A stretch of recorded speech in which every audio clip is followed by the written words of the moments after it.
Dans cette vidéo, nous voici au Nouveau-Mexique. On va retrouver des amis, expérimenter la vie en Earthship et découvrir la terre d'enchantement, comme on l'appelle dans cette partie des États-Unis, pour illustrer le côté unique et enchanteur du Nouveau-Mexique, avec ses influences amérindiennes, espagnoles et anglo-américaines.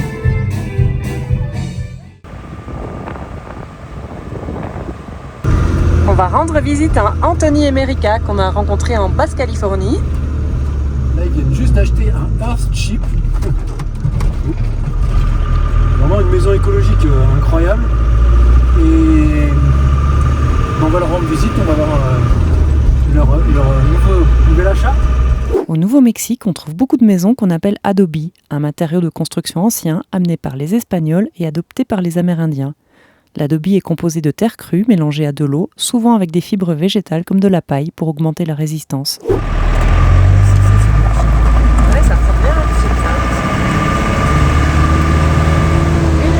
Il y a un peu plus, c'est là-bas derrière. Hey!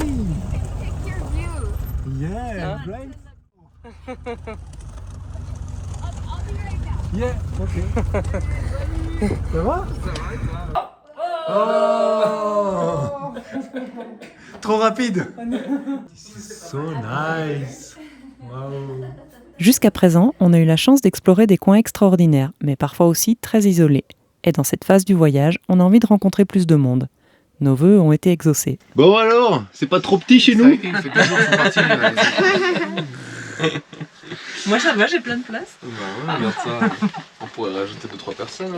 Le Nouveau-Mexique est un État américain depuis plus d'un siècle. Mais bon nombre d'Américains confondent encore le Nouveau-Mexique avec le Mexique. C'est le seul État qui a dû inscrire USA sur ses plaques d'immatriculation pour éviter la confusion.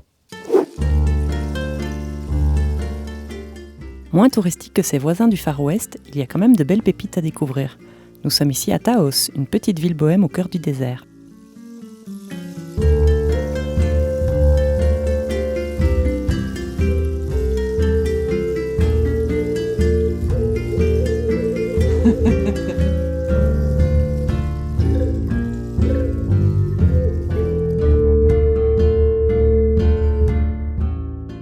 Taos est renommée pour sa communauté artistique. Depuis la fin du 19e siècle, elle attire des artistes fascinés par la beauté du paysage, la lumière et la culture locale, très en lien avec les traditions autochtones et hispaniques.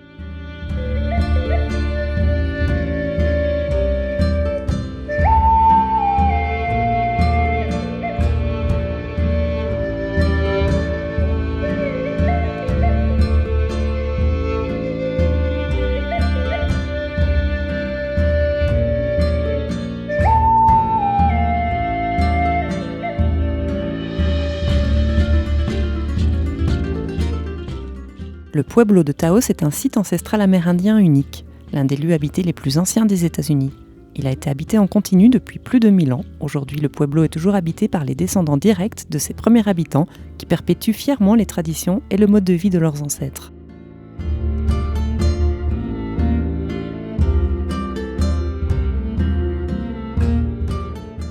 On aura la chance de revenir au Pueblo pour participer à la célébration d'automne appelée San Jerónimo en l'honneur de son saint patron. Malheureusement, il n'est pas autorisé de prendre des images de ce moment important pour cette communauté.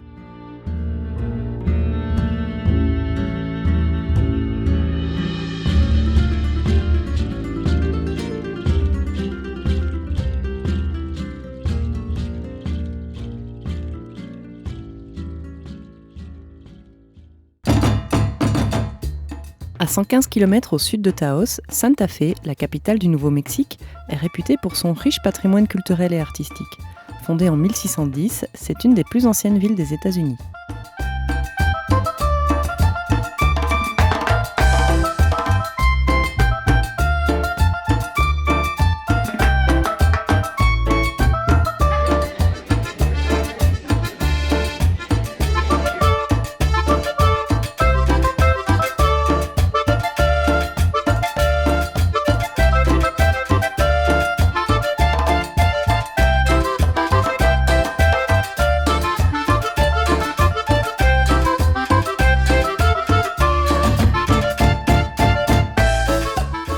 Dans cette rue, on trouve l'une des plus anciennes maisons des États-Unis qui date du XVIIe siècle à la période coloniale espagnole. Un peu plus loin, cette église est également la plus ancienne des USA.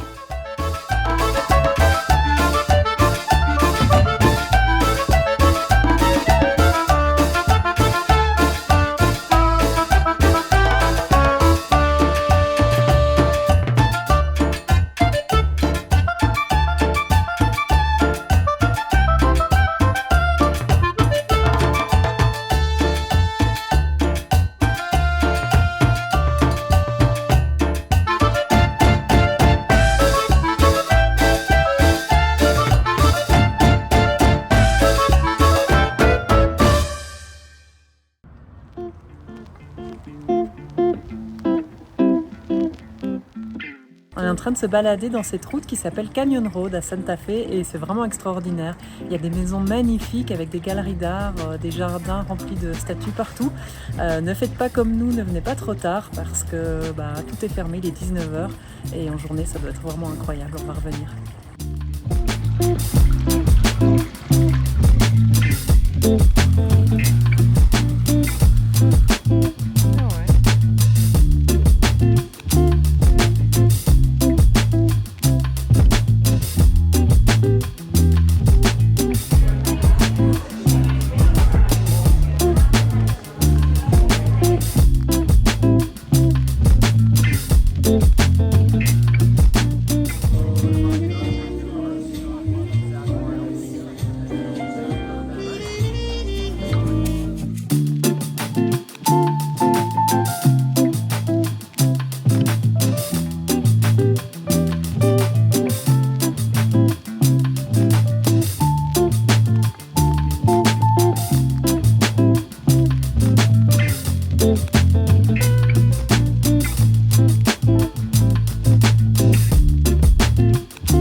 On aura finalement passé plusieurs heures dans cette rue atypique complètement dédiée à l'art. On garde un très beau souvenir de Santa Fe, de son héritage architectural et de sa scène culturelle dynamique.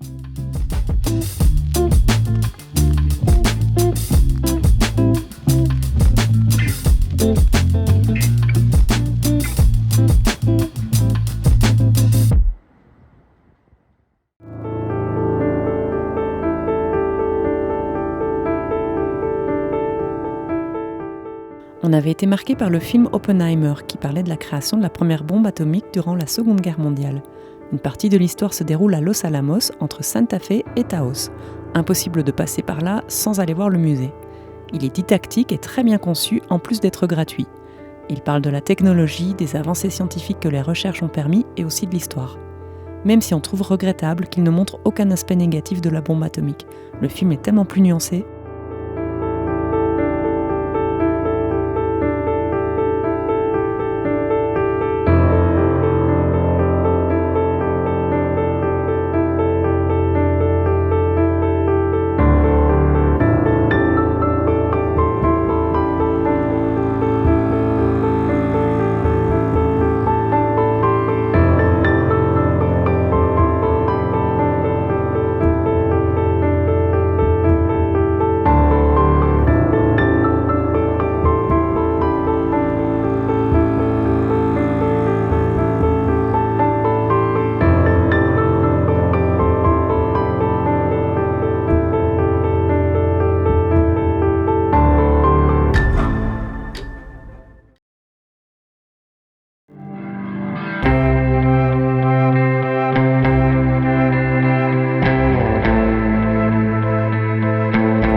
Le Nouveau-Mexique regorge de sites qui valent le détour.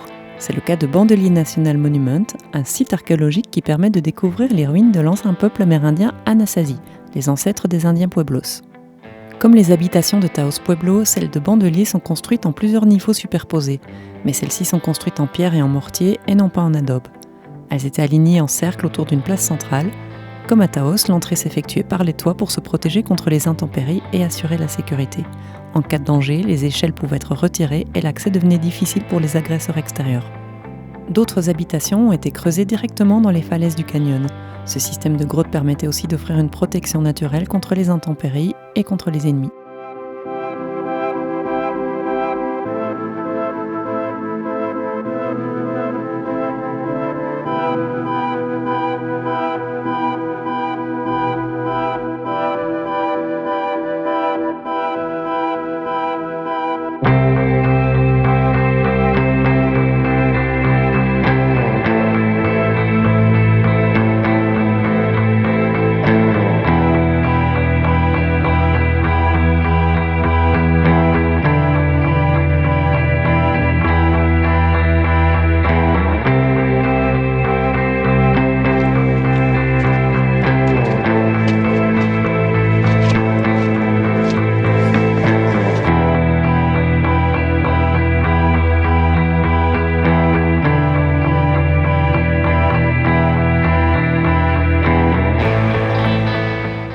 En poursuivant notre chemin, on est intrigué par cette magnifique vallée.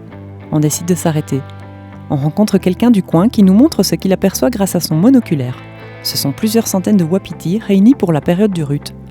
Les wapitis ont une taille beaucoup plus imposante que les cerfs. On est impressionné par ce matériel qui nous permet de voir toute cette faune invisible à l'œil nu.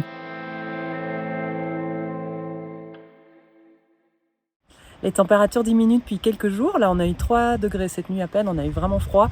On a de la chance, on a des hot springs juste à côté. Donc on va aller se réchauffer.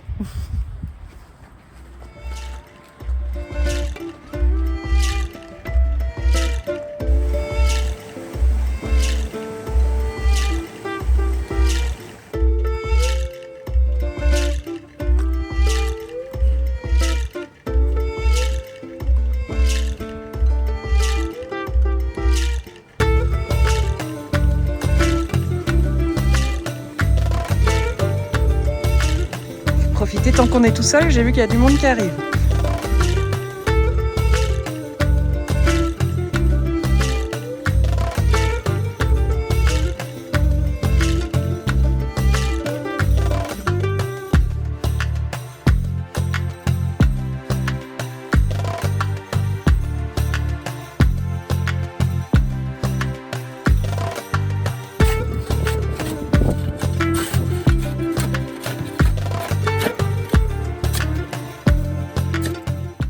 On cherchait un bivouac pour se donner rendez-vous avec des amis.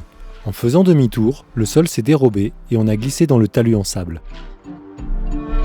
Ça y est, on a pu avancer.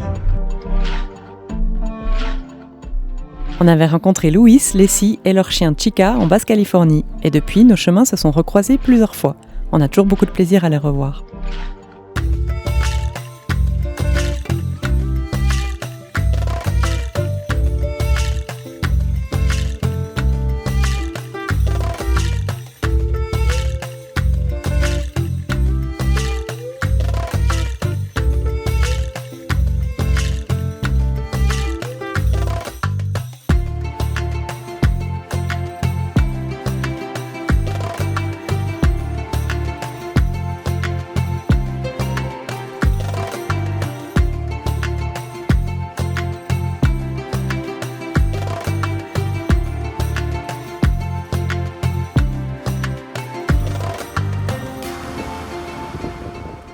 Les départs sont toujours un moment émouvant.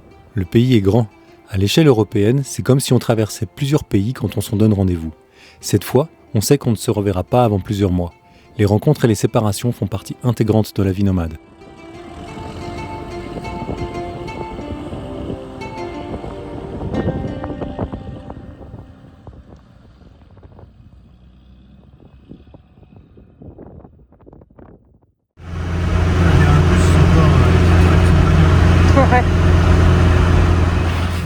On repart en direction d'Abiquiu. Cette partie du Nouveau-Mexique a des petits airs de l'Utah. Comme il est plus difficile de trouver de l'eau potable par ici, on décide de rester une nuit dans ce magnifique state park pour faire tous les services.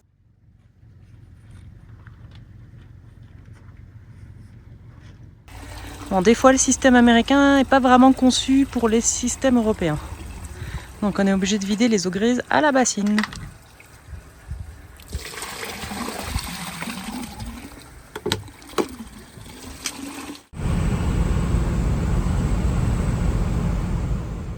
On s'est arrêté pour aller voir une arche, mais il était quasi impossible de monter au sommet.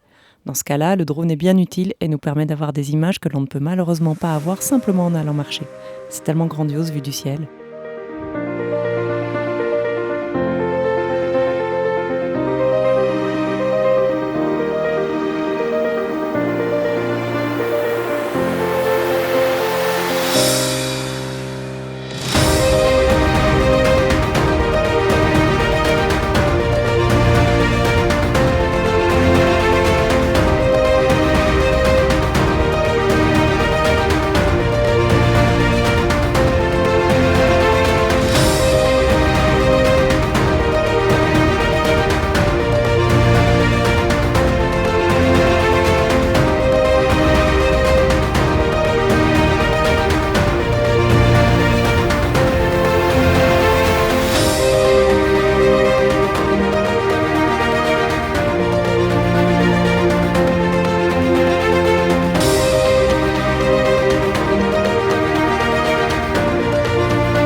dire que j'étais réticent aux images de drones qui ne montrent pas ce qu'on peut voir en tant qu'être humain.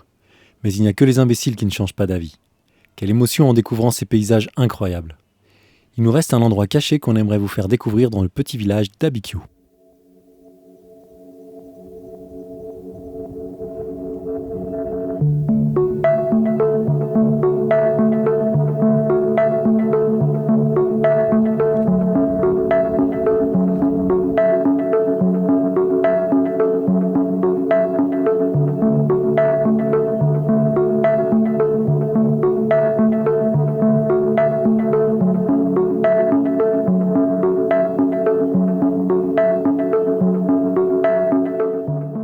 Bien que le site de Plaza Blanca soit sur des terres privées d'une organisation islamique, il reste accessible au public. Ce lieu est réputé pour ses formations rocheuses de couleur blanche qui créent un paysage vraiment unique.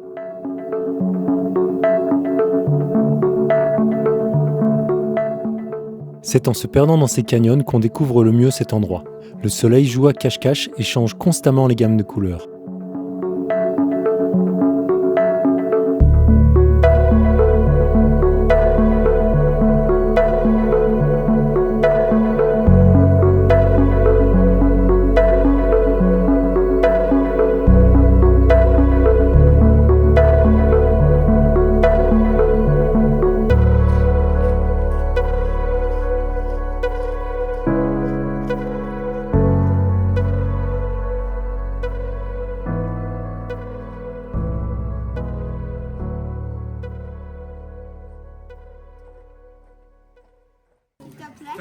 Ah, tout le monde à l'attaque.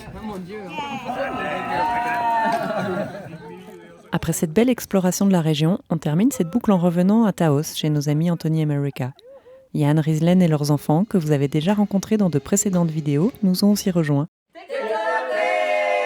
J'ai rien entendu. Après la vie communautaire en Baja California, cette fois, on expérimente la vie autour du Earthship. Oh là, ça ressemble à un squat par là. Ça squatte. Ça squatte. Alors je me rappelle. Regarde, c'est pour la famille ça. Station, les besties. Allez, on décharge le bétail. Prendre ton appareil photo. Un Earthship, c'est une maison écologique autonome fabriquée avec des matériaux de recyclage. On utilise des pneus, des bouteilles en verre et des canettes. Elle est semi-enterrée avec une serre orientée plein sud. On vous en parlera plus longuement dans une vidéo dédiée. On a encore de beaux endroits à visiter au Nouveau-Mexique avant de terminer notre séjour aux USA. On vous emmènera voir tout ça la prochaine fois. D'ici là, si vous voulez nous aider à promouvoir la chaîne, merci d'en parler autour de vous, de liker, de nous partager vos impressions en commentaire. À tout bientôt la Team Maurice!